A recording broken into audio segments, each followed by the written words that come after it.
Do you remember that St. Louis Blues team, the 2018-2019 St. Louis Blues? Yeah, from worst to first. Well, that team was struggling right out of the gate, Gator. They fired their head coach. Before going from worst to first, they bottomed out after 37 games at 15-18-4. The Detroit Red Wings, after 37 games, were 15-18-4. That is your stat of the day. We're about to win the Stanley Cup, Gator.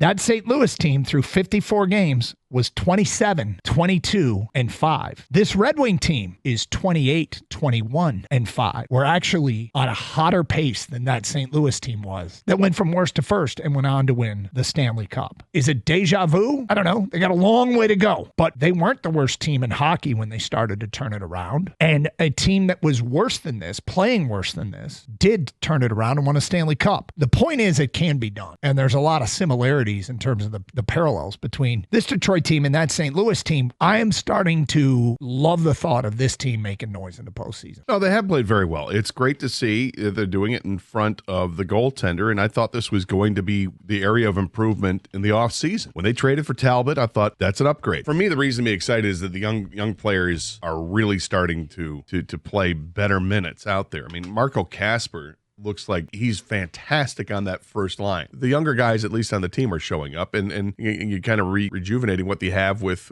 other players, because now Larkin's taking his game to a whole other level at top lines, one of the top lines in hockey. What a difference 20 games makes, though, right? A coaching change. Because prior to that, people weren't trusting the Yzer plan, and there was reason not to trust it, because there was nothing. The team looked listless. They looked like they didn't care. There was a lot of apathy on the ice. They'd skate for one period out of three. It was bad hockey.